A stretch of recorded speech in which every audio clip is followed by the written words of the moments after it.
So the next talk today is by Christoph Schweigert. It's about tensor network states, a topological field theory perspective.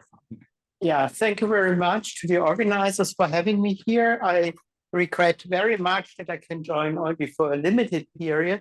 And I have to say I'm a bit embarrassed because I see so many senior colleagues here in the audience who have contributed substantially to the subject, and the talk will be boring for them. But I also see so many junior colleagues from whom I've learned so much, and the talk will be also too simple for them. So, but in Bonn, it's already late, so that's why I apologize. And mathematics in this talk will appear credibly. And honestly, when I was told the story first, I was a bit disappointed and thought, why is there some interest mathematically to all this? So I'm trying to show you the following things. There are two chapters. I want to explain to you how PEPS and NPO tensors, what they are, and how they are related to spherical bicategories. And then I want to present to you a topological field theory perspective. And in the end, I will give you some outlook on some ongoing work. I should say that I learned a lot in the collaboration with Frank Verstraete and his group, and I should single out Laurens Lotens, who was absolutely essential for this project, a PhD student, and there's some ongoing work with Yoshiko Ogata. So let me start with the following thing. Let's fix a finite dimensional vector space. If I say a vector space here, I have in mind a vector space over an arbitrary field, but actually with a non-degenerate bilinear form, and you'll see the reason for this non-degenerate bilinear form. There are different formalisms to which similar problems I addressed, where people work with star structures. We are working with slightly different technical tools. So the problem that was considered for really ages was consider a one-dimensional structure, of which I think as some discrete one-dimensional, very simple combinatorial geometry, and then introduce a Hamiltonian, which couples neighboring systems and have this as old as modern quantum mechanics almost. So to study ferromagnetism and then study states in this. And this has a very long and interesting history, which has been partly forgotten, partly it's present to people. So the relation, for example, to super selection sectors, that was already pretty clear to people who are working on local quantum field theory in the early 2000s, for example, work by Slachani. So, but for here, this is not a star structure. This is just a finite dimensional vector space. And in this talk, I will not really work with a quantum system in any way, not just because of the field. I will not consider Hamiltonians, although Hamiltonians could be constructed, but I want to address a very simple problem. I want to consider in these vector spaces where I consider the nth power, I want to parameterize specific states efficiently. If I'm saying specific states, I'm hiding a story. I could have talked here about things like entanglement entropies and aspects of these states. I'm not going to talk here. I want to parameterize specific states in this tensor product of vector spaces. So one way to do this is as follows. Fix, well, this vector space is growing dimension. Everybody knows this. Now, to specifically to parameterize these specific states, I'm introducing an auxiliary vector space, again, with a non-degenerate bilinear form. And this vector space is not at all the same as the one H in which I want, or the tensor products of which I want to parameterize states. There is some flexibility built in, and it turns out that this is important. So then if you fix a matrix here, which has two indices in this auxiliary space and one in this additional, in this physical Hilbert space, then you can parameterize a state in terms of this matrix. So we can parameterize families of states in terms of d times d squared parameters. Well, this doesn't look very interesting. You can explain this to a first-year student who knows about linear algebra and the basis of a vector space. A graphical representation of this is also standard. I think it's almost self-explanatory. And you see that whenever I'm summing here over indices, I have a contraction of indices. That's where implicitly my non-degenerate bilinear form enters. And I'm not talking about dynamics. I'm just talking about states in a certain subspace of this space H tensor n. I'm not calling it a Hilbert space, but if you because it's not technically a Hilbert space. So these states here are called projected entangled pair states. And let me spend a moment to explain the word. Well, one way to understand this is as follows. At every side of our one-dimensional lattice, we are putting here a tensor power, so V tensor V of this auxiliary vector space. And then we look here at this state, which is a maximally entangled state. And we are projecting here between neighboring sides. So that's the link which links the side here and the side here. We are projecting on this maximally entangled state, which implements the summation. And the maximal PEPS, the one-dimensional PEPS tensor is then a map. And since my vector space has a non-degenerate bilinear form, I will identify tacitly maps from V tensor V to H and maps from V tensor H to V, all that. Okay, so since we are projecting here to this maximally entangled state, people came up with the word projected entangled pair states. This is a one-dimensional story. In 2 dimensions, well, you can look, for example, here at a square lattice. And now, again, you have a physical vector space for our spin system. And for later purposes, it is quite helpful to imagine that these edges to which we associate this physical Hilbert space are sticking out of the plane. Of course, for the moment, this is just a mnemonic. It will get some reason in topological field theory at the end. So the auxiliary vector space is attached to these lines in the plane, and more specifically, it is attached not to the edge, but there's a copy of this auxiliary space attached to each half edge. A half edge is a pair consisting of an edge and a vertex. So you can imagine that there's a copy of V here and a copy of V here. Well, again, we have a discretized 2-dimensional geometry, and actually it's not necessary to work on a lattice, and we'll see how to avoid working on a lattice. And if you look at this geometry, well, you can encode this in 2 different ways. So one way is to say that the orientation of a plane induces a cyclic orientation of the edges around each vertex. That encodes the geometry, so that I know which edges are adjacent to the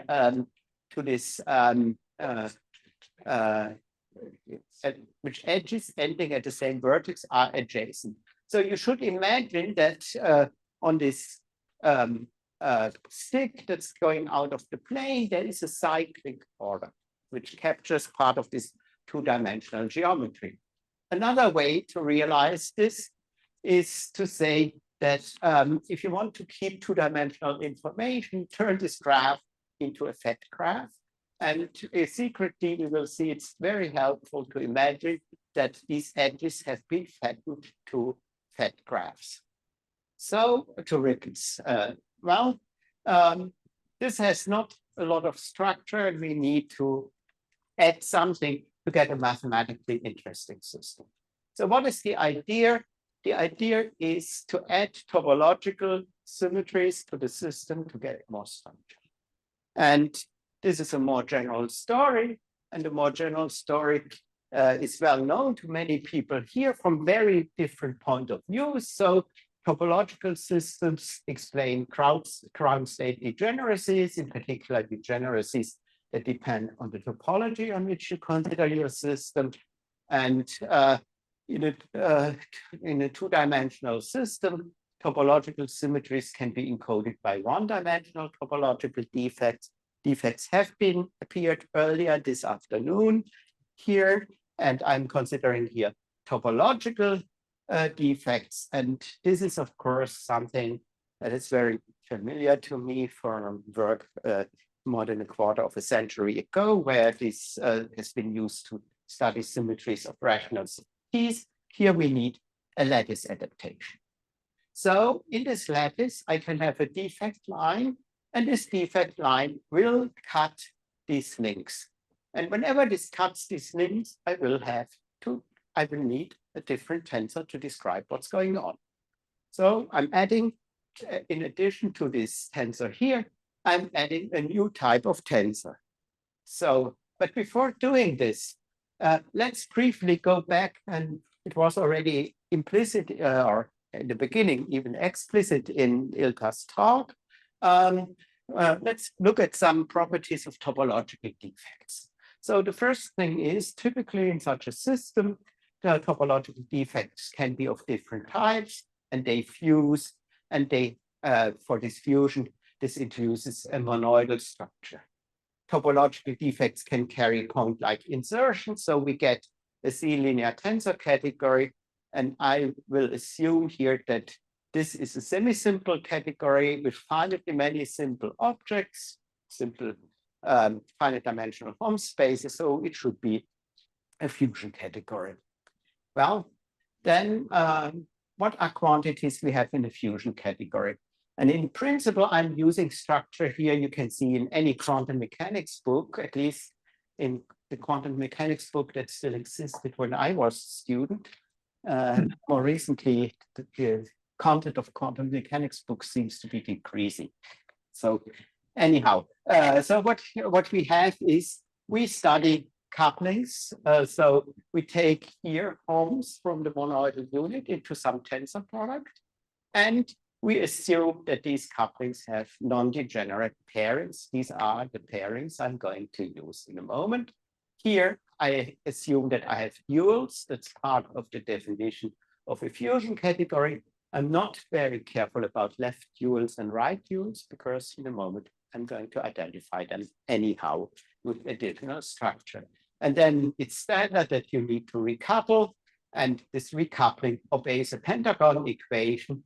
Now, some people here, they see the pentagon equation on every working day, some don't. So for those who don't see it, let me point out that the pentagon equation, without looking at the indices, is an equation of the type F, and F is equal to F, F, and F. So it's a nonlinear equation.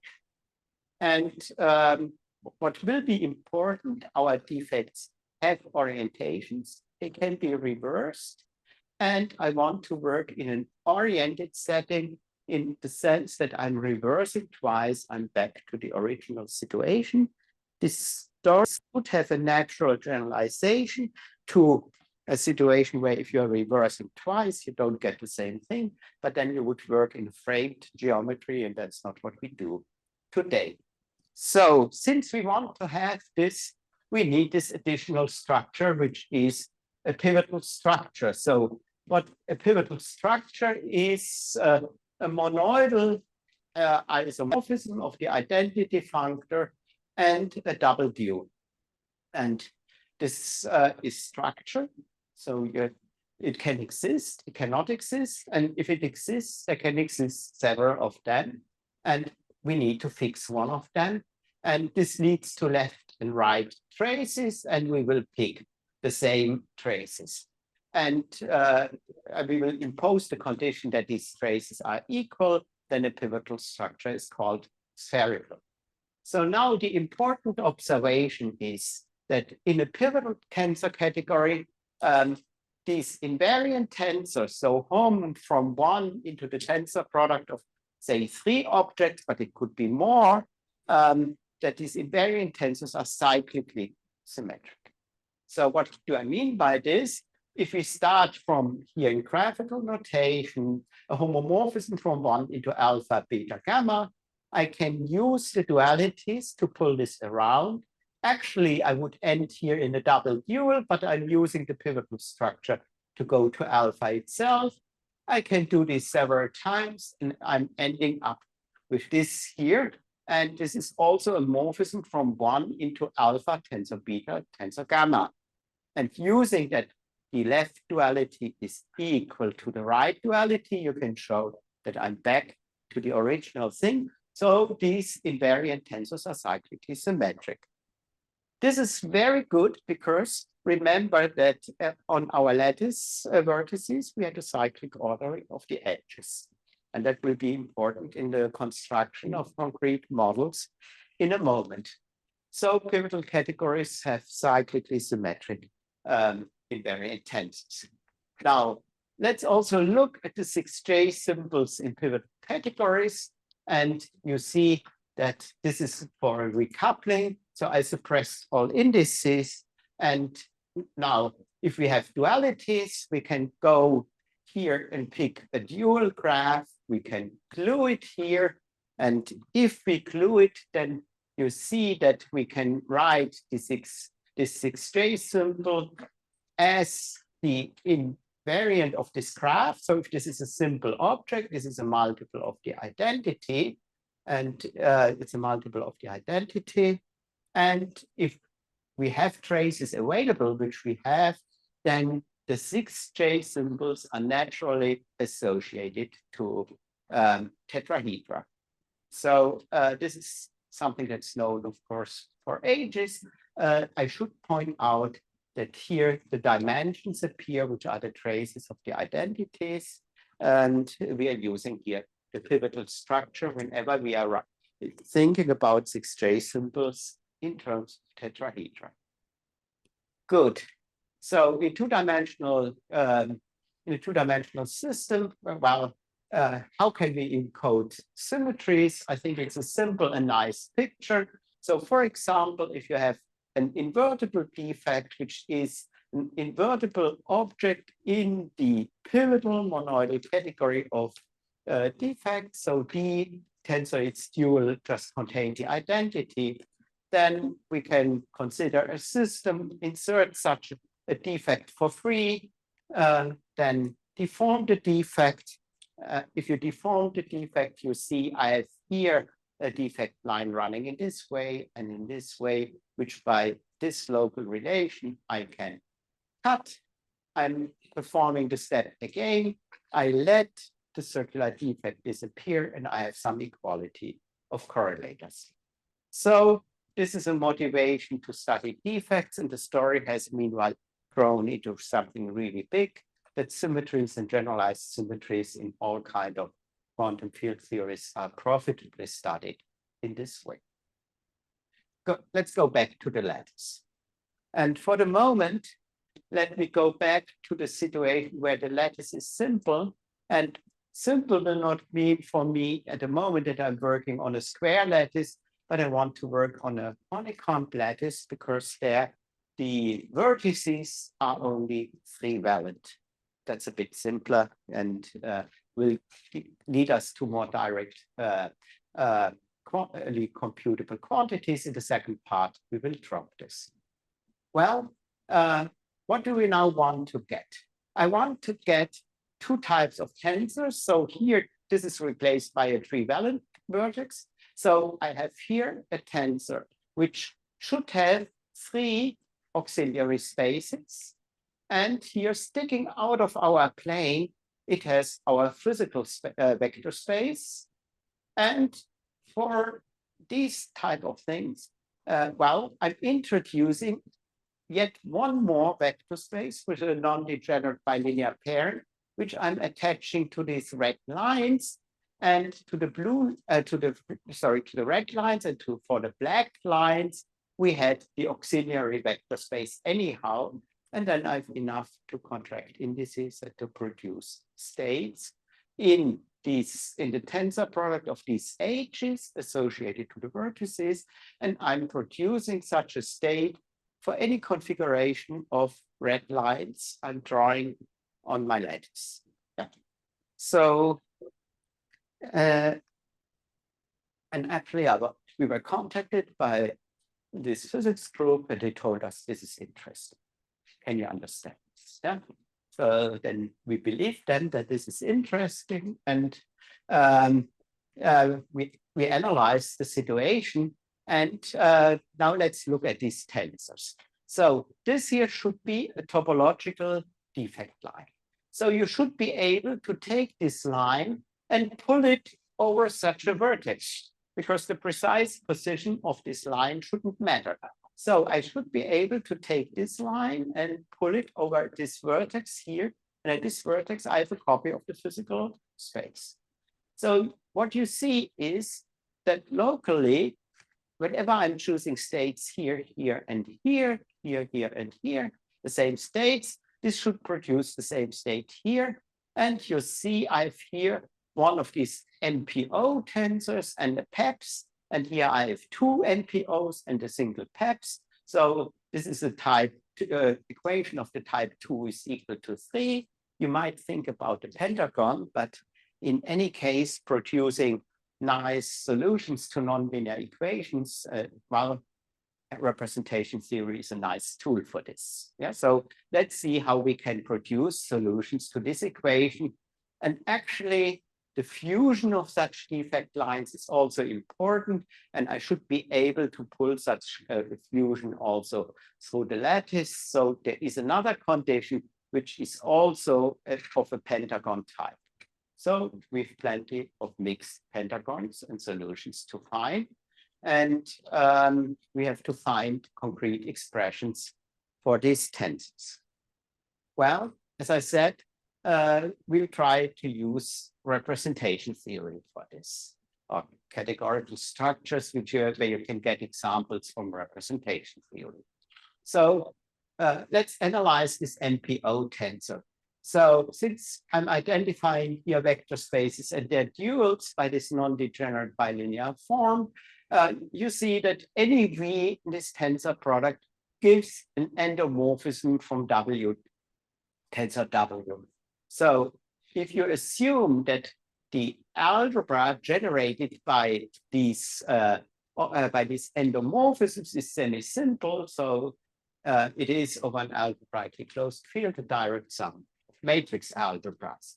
Decompose our auxiliary space. This is the auxiliary space assigned to the red line. Decompose it into the corresponding direct sum of invariant subspaces. And if you want, we can say we introduced here a finitely semi-simple category, which can be described as modules over this algebra. The situation is completely symmetric between V and W. So we do the same game again. We get another algebra. We assume that it is semi-simple for simplicity.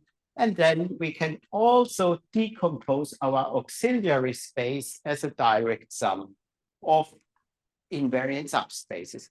So we have again some other finitely semi-simple category. And you see we have used this NPO structure to get additional structure on the auxiliary spaces. We have recovered the different species of symmetries on the vector space W, which is associated here to this red line. So we want to find solutions to these two pentagon equations. And it's very well known that there are contexts where you find solutions with mixed pentagons. And this is, let me explain this. So the way I would like to introduce this is a bicategory with two objects. And now you see a bicategory with two objects. There are endomorphisms. That's a monoidal category. There are endomorphisms, so it contains two monoidal categories. And here there are two more categories, M and M bar. And I can now pre-compose. So first going through C and then to M. That means that M is a C module category, and I can post-compose. So M is also a D module category. It is a bi-module category. And this is a mathematical structure that appears at many places. And this, for example, it's known in subvector theory that you get two monoidal categories from the endomorphisms of the smaller algebra, the bigger algebra, and from mixed, you get also mixed categories. What I now assume is that this is a minimal situation which realizes this. So what I want to do is C will be a fusion category, and it could be a finite tensor category, not semi-simple for this part of the talk. And then I take a module category. What I want to get is I want to get a well-defined category here. So I want to consider here D as functors from M to N. Well, the correct thing to do in general is to take here an exact module category, because module functors out of an exact module category are automatically exact. And I don't have to worry whether I take left exact or right exact functors. Okay, and I should tell you what is this type of category. Well, these are module functors from N to C. This is really in the appropriate sense the dual. And any categorical Morita context can be specified here in terms of a monoidal category and an exact module category. So at this point, you should be unhappy about the talk because I emphasized a pivotal structure, but then I didn't, here I didn't say anything about the pivotal structure. This will be for a moment. Let's first go on and see what we can do here. So we fix this Morita context, and now I'm building the physical vector space. And you see, I'm taking the direct sum of all invariant tensors here for the category D, and all invariant tensors with three objects. And here only the cyclic order matters if we are in a pivotal setting. And actually it will be pivotal in a moment. The auxiliary vector space, well, this will look as follows. I take my module category. This module category was actually a bimodule category. So I can act with alpha on my module category from the right. And I take here the hom in the module category from this object in the module category to B.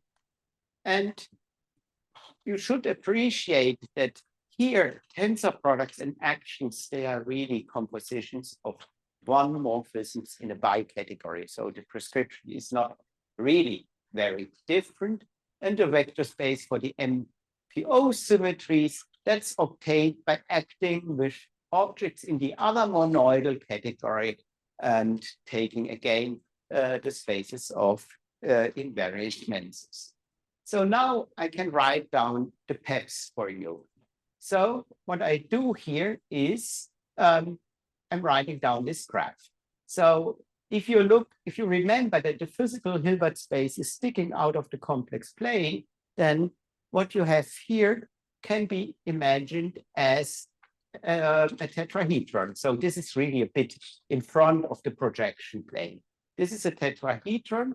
So these the vertices of the tetrahedron are labeled by the corresponding spaces. And you see that here I will have lines on the tetrahedron which are labeled by objects in the module category and which are ABC. These are the green lines.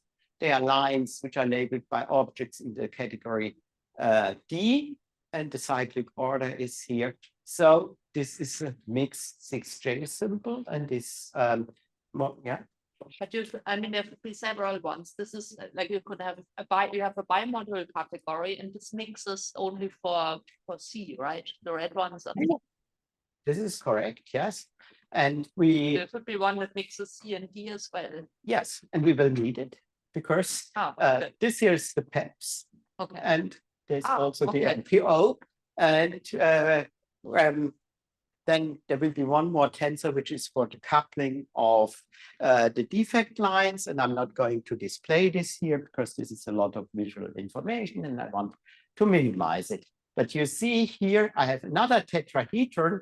So just imagine that the blue line is a bit behind the red line. Then you have again 4 edges and you have here 2 auxiliary spaces. And here are the auxiliary spaces for the symmetries. And again, you have a mixed 6J symmetry. And now you can sit down and prove that these relations, this nonlinear relation hold because you have pentagon relations in any bicategory. Right? So, and in this way, we see that from this context, we get in a very nice way such a spin model, including the symmetries. Well, so what is the summary here? So we get states here by contracting a network of these PEPS and MPO tensors. And if suppose we start with a physical Hilbert space D, then any indecomposable exact module category we are choosing gives us a different PEPS. And so different module categories will allow us to address different states. Of course, if I'm putting this network of these red lines on top of this, I will get more states. Some states will be simple if I choose one module category. Some states will be simple if I choose the other ones. So think about choosing the module category as choosing coordinates. And that's actually how Verstraeten's group in Cambridge is now using this structure. They want to do certain numerical simulations. And sometimes they save a lot of effort by choosing the appropriate module category, which is in a sense the simpler coordinates. And the PEPS, so the choice of M gives you a choice of this NPO, of these symmetries, and it exhibits, so different module categories exhibit different symmetries of the system.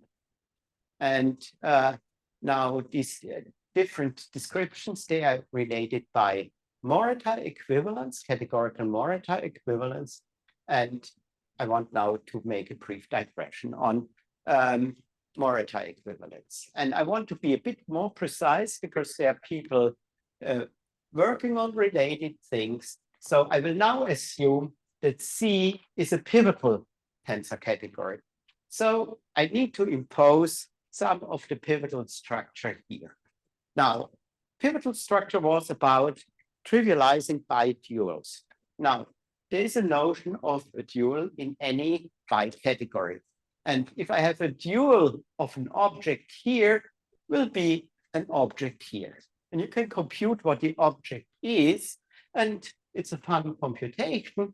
And you will see that these are module functors from M to C, and the inner Hom is such a module functor. The inner Hom is the adjoint functor to the action. So that's very canonically given. If you want to prove that it is a strong module functor, you have to use rigidity. So there's a bit of work to be done, but I will not show the kitchen here, or the complete kitchen on this slide. So there's a left dual and there's a right dual. Well, the tensor product has, or the action functor has a right adjoint, but in a rigid category, the tensor product is not only right exact, so it's also left exact. It has a left adjoint, and the left adjoint is something we call the inner cohom. And what we, so we have duals here, which we can compute. Now, we have to trivialize double duals. Well, what are double duals? Well, double duals, the dual of this will be an object here, and the dual of this object will be here. So it will be again an object in N, and it is related to the original object by a functor. It's related by a functor which is very reasonable to define. It is a relative Serre functor. So Serre functors are around for decades. So Serre functors are, if you want to compare a Hom and a dual of a Hom. If you're just working in a linear category, it's not a lot of fun because it forces the Hom to be exact. So we are in a semi-simple category. Usually people go to a derived setting, but here we're defining the Serre functors not for Homs, but for inner Homs and inner cohoms. And then they exist if and only if the module category is an exact module category. And you need to do some work, and we're not going to do this work now. And so you see, if we now impose pivotality, the double dual is trivial. What we do is we are trivializing a Serre functor. So morally, this is a Calabi-Yau type condition. And we are trivializing the Serre functor in the following way. The Serre functor is really not a module functor, but a twisted module functor with a bidual.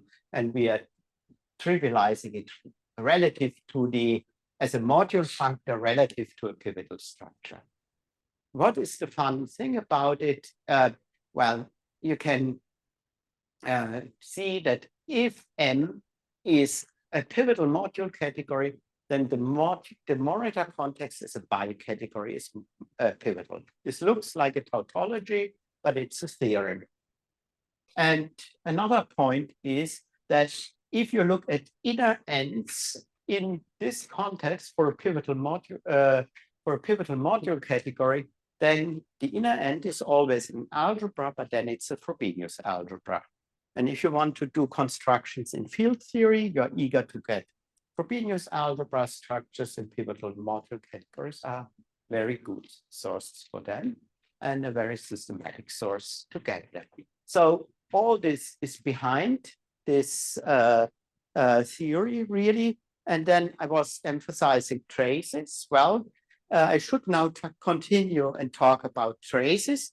Yes, and what is the trace over a module category? Well, the module category is not monoidal. So I'm not talking about co-evaluation, evaluation, and taking the trace, but I'm using modified traces. Modified traces are not really modified traces. You should call them traces. And they are very closely related to the Serre functor and trivializing the Serre functor because the Serre functor is close to the Nakayama functor.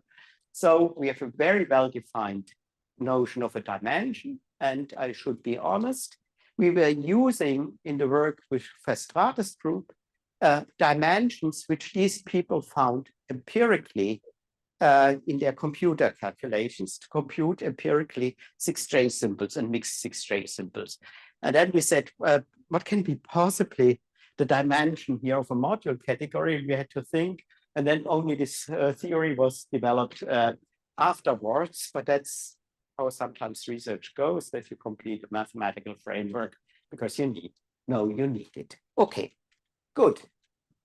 So now let's put this into context. Let's put this into a field theoretic context, and let's use topological field theory. And what are the motivations to do this? Well, the motivation is to go to more general situations. We just don't want to stick to 3 valid vertices. Why did we stick to 3 valid vertices? Because we wanted to have 6 trace symbols, which are tetrahedra. Yeah. So we want to have more general types of not only lattices. We want to create lattices and look at 2 types. And by the way, we want to look at more general situations, which I will sketch at the very end of the talk. So now I need to give you a crash course on the Turaev-Viro construction, and I'm following the book of Turaev and Viro. So how does this go? We have a spherical fusion category. We take a 3 manifold. Again, we want to discretize it, and the notion is a skeleton. I'm not going to define for you what a skeleton is. If you imagine a triangulation, it's not misleading. It's more flexible than a triangulation, but you can read this in this very precise monograph.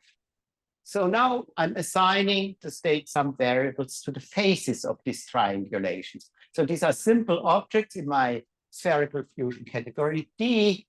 And you might say, okay, wasn't this in Turaev-Viro constructions that I'm assigning variables to lines? Well, this is the Poincaré-Buell formulations. I'm choosing this one.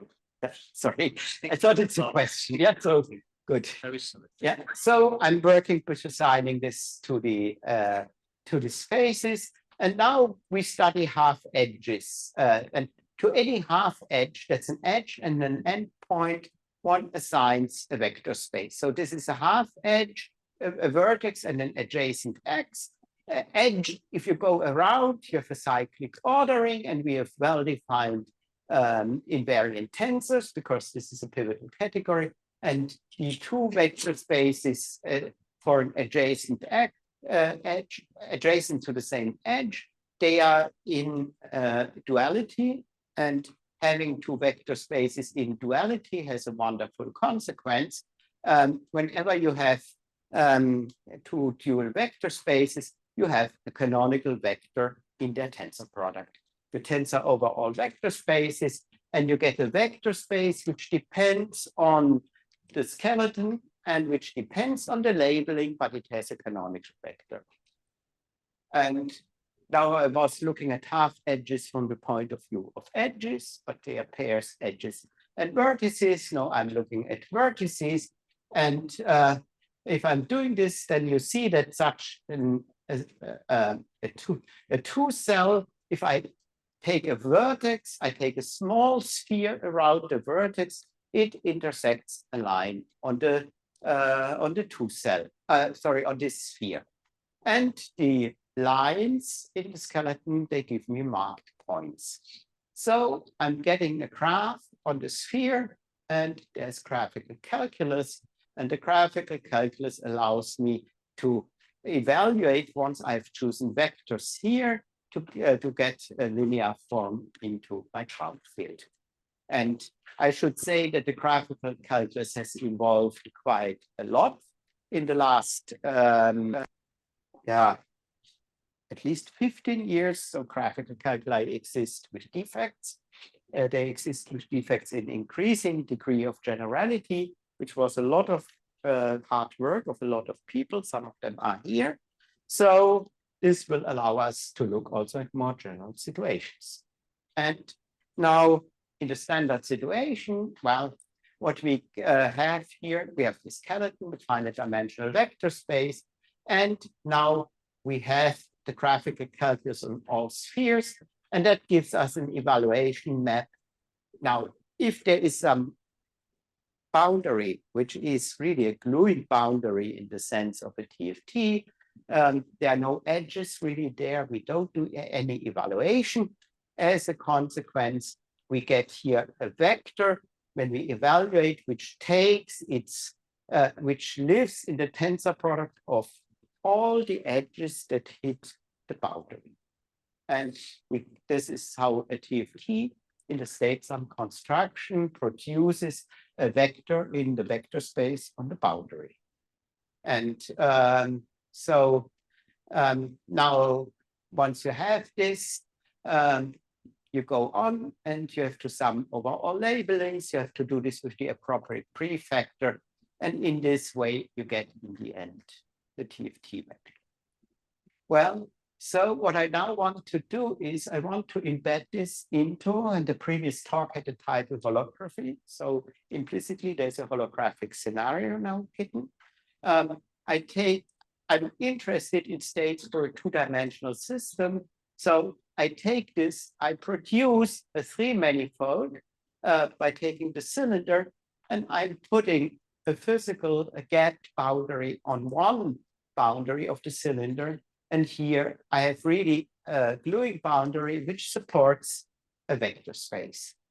And now, if we choose a boundary condition in a Turaev-Viro model, it exactly amounts to fixing a module category. And it should be here a pivotal module category.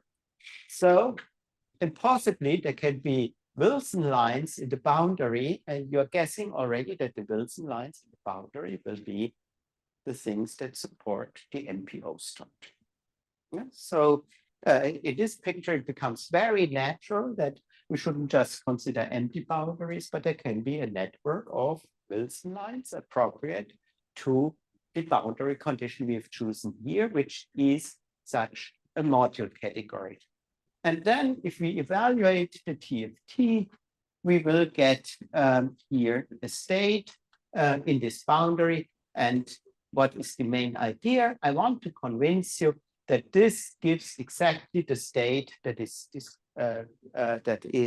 described by our PEPS. And then, of course, we can look at more general skeleton and get more general PEPSes. Okay. So now let's look at this in a bit more detail. So this is really the gap boundary, the real boundary, the free boundary. Here I have a gluing boundary. I've drawn here again a honeycomb lattice just because it's easy to draw. Then I have here 3 valid vertices, and I take a very simple skeleton. I'm just extending the skeleton here on the cylinder in the obvious way. There are no vertices here. There's no evaluation here because this is the gluing boundary on which I want to get a vector. And then you see I have to assign to such a situation. This is a local picture. I have to assign state sum variables. And these state sum variables will be here objects, simple objects in the module category that describes the boundary condition. That's my A, B, and C. That's for the horizontal hexagons, but there will be also 2 cells like this one, which are vertically, and they will be labeled by the fusion category I use to construct the Turaev-Viro model. So they will be labeled by alpha, beta, gamma. And there will be no state sum variables assigned, for example, to this hexagon on this upper patch. And now we can compute what are these vector spaces. And you see, I have to go around the edge and I get a home space in the category D for the edges in the interior. Remember, in our model, this was just the physical vector space. And here, if we go around this edge here, we get something which is here, a vector, an object in the module category, something acting here from this category D on it, and some other object in the module category. This is exactly the structure we got for our auxiliary spaces. And if I'm now doing the evaluation, I take a small sphere around it. And indeed, if I see what we get on this small sphere, what we get is this figure here, which is, of course, a hexagon. And this is the hexagon which gives the PEPS and which describes the 6J symbol. So TFT is really a very natural way to explain this. And the fact that TFT has several boundary conditions is a very natural reason why there are different sets of PEPSes, which will give you a different access on states here on the physical boundary condition. Okay, so